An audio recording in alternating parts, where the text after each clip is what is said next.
नमस्कार, सच्ची रिपोर्ट में आपका स्वागत है और मैं हूं आपके साथ निकिता श्रीवास्तव।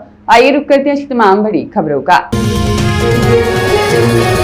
वर्ष 2026 जनवरी से अब तक की 4 महीने की बकाया को लेकर पेंशनर्स और पारिवारिक पेंशन प्राप्त महिलाएं आज भी कुलगुरु केंद्रीय कार्यालय मुख्य द्वार पर सैकड़ों की संख्या में उपस्थित रहे। आज अध्यक्ष professor Ram Niwas Sharma, professor Chenaram Chaudhary, professor Khartaram Patel और संयोजक अशोक व्यास आदि ने संबोधित करते हुए कहा एक स्वर में कि विश्वविद्यालय प्रशासन को बकाया पेंशन राशि का तुरंत भुगतान करना चाहिए। श्रीमती जहांगीर ने सभी महिला परिवार पेंशनर्स को हो रही परेशानी से अवगत कराया। उन्होंने कहा कि विश्वविद्यालय को तुरंत बकाया पेंशन राशि का भुगतान करना चाहिए। सभी महिलाओं को घर खर्च चलाना मुश्किल हो रहा है और दवाई के लिए राशि भी उपलब्ध नहीं है। विश्वविद्यालय प्रशासन यह कह रहा है कि सभी बीमार पेंशनर्स को पेंशन भुगतान हो गई है। यह सरासर भ्रम पैदा करने वाली स्थिति है। अब तक केवल 5 गंभीर रोगियों को पैसे का भुगतान हुआ है, जबकि 5 को एप्लीकेशन देने के 1 सप्ताह बाद भी भुगतान नहीं किया गया। विश्वविद्यालय प्रशासन द्वारा एक पत्र के द्वारा पेंशनर्स को भ्रमित करने के उद्देश्य से यह आग्रह किया गया कि बहुत ज्यादा गर्मी होने के कारण इस आंदोलन को स्थगित किया जाए, परंतु इस पत्र में न तो बकाया पेंशन के भुगतान के संबंध में कोई आश्वासन दिया गया और न ही आंदोलन स्थगित करने का कोई स्वीकार कारण बताया गया। इसलिए सभी पेंशनर्स ने एक मत से यह निर्णय किया कि जब तक पेंशन की पूर्ण बकाया राशि का भुगतान नहीं होगा तब तक आंदोलन जारी रखेंगे। कुलगुरु द्वारा भेजे गए पत्र में यह भी कहा गया कि उनके द्वारा महामहिम राज्यपाल और वित्त सचिव और उच्च शिक्षा सचिव से वार्ता की गई और उनकी ओर से स्थायी समाधान और पेंशन भुगतान के लिए सकारात्मक संकेत हैं। विश्वविद्यालय के इस मत से कोई भी पेंशनर सहमत नहीं था। सभी पेंशनर्स ने आंदोलन जारी रखने का निर्णय लिया। प्रदर्शन स्थल पर ही यह निर्णय लिया गया कि भविष्य में आंदोलन और तेज गति से किया जाएगा। इसी क्रम में सभी पेंशनर्स स्थानीय जनप्रतिनिधियों के घर जाकर तुरंत पेंशन भुगतान की गुहार लगाएंगे। संभवतः यह तरीका अधिक प्रभावी होगा और राज्य सरकार पर दबाव बनेगा और यह पेंशन भुगतान करने के लिए तैयार हो जाए। और इस अवसर पर सभी वक्ताओं ने पेंशनर साथियों से अपील की कि वे अधिक से अधिक संख्या में कुलगुरु कार्यालय पर पहुंच करके सुबह 11 बजे एकत्रित होकर प्रदर्शन को सफल बनाएं। वहीं कल सामूहिक उपवास की समाप्ति के पश्चात सभी पेंशनर्स ने पेंशन योजना के प्रणेता, भारत के पूर्व उप राष्ट्रपति और राजस्थान के पूर्व मुख्य विश्वविद्यालय पेंशनर का धरना प्रदर्शन आज 26वें दिन भी जारी है। कल सामूहिक उपवास की समाप्ति के पश्चात सभी पेंशनर्स ने यहां पर सभी एकत्रित हुए और श्रद्धा सुमन अर्पित किए गए। पूर्व उपराष्ट्रपति और राजस्थान के पूर्व मुख्यमंत्री श्रद्धेय भेरू सिंह शेखावत की मूर्ति पर माल्यार्पण कर वहीं ज्ञात रहे कि प्रशासन द्वारा अनुमति नहीं देने के कारण मूर्ति अनावरण के कार्यक्रम के बाद श्रद्धा सुमन अर्पित किए गए। वहीं मंत्री श्रद्धेय भेरू सिंह शेखावत की मूर्ति पर माल्यार्पण कर श्रद्धा सुमन अर्पित किए गए। ज्ञात रहे प्रशासन ने अनुमति इसके लिए नहीं दी थी। प्रोफेसर सुखबीर सिंह बैस, संगठन सचिव वो अपने इस संगठन का, मैं ये कहना चाहता हूँ कि विश्वविद्यालय ने 1990 से लेकर के और जनवरी 2026 तक यानी दिसंबर 25 तक जैसे तैसे करके पेंशन का भुगतान किया। साथियों, उस आदेश में ऐसा कहीं भी उल्लेख नहीं है कि विश्वविद्यालय देगा, उसमें सिर्फ प्रबंधन करेगा। प्रबंधन का मतलब ये था, ये भी हो सकता है कि धन की व्यवस्था सरकार करेगी और विश्वविद्यालय पेंशनर्स को पेंशन देने का प्रबंध देगा जिस प्रकार से कि सैलरी का किया जाता है।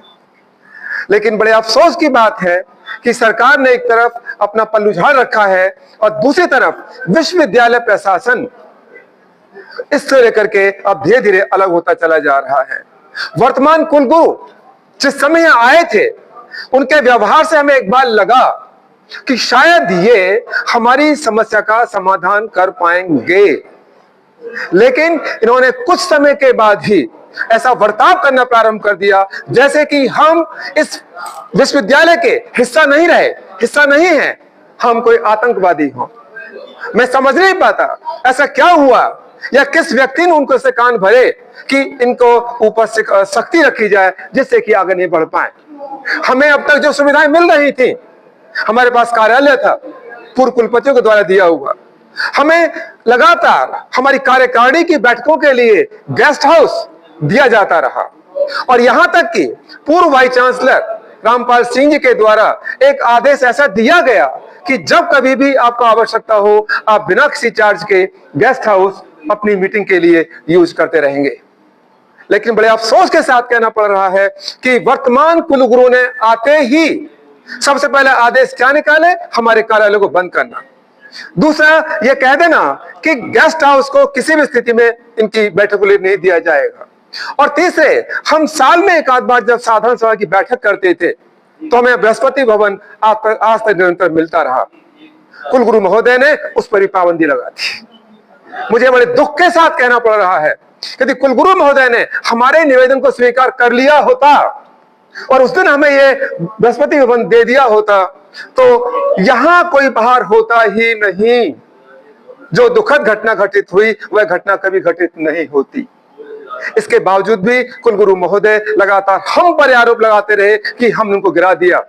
मैं इस मंच से और आपके माध्यम से यह स्पष्ट कर देना चाहता हूं कि ना तो हमारा ऐसा कभी कोई मंतव्य था, ना कभी भविष्य में रहेगा।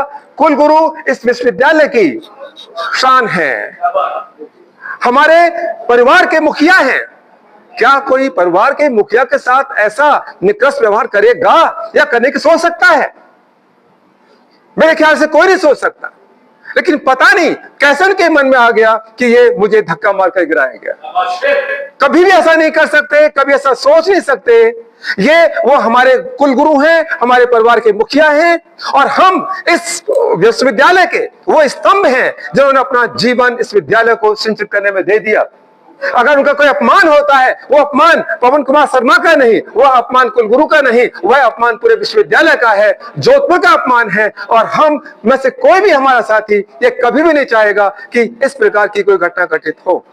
मैं आपके माध्यम से उनसे अपील करना चाहता हूं कि वे अपने दिल से इस जो मलिनता आई हुई है इसको दूर करें और हमारे साथ में यानी पेंशनर्स के साथ में एक सद्भावपूर्ण वातावरण बनाने का प्रयास करें।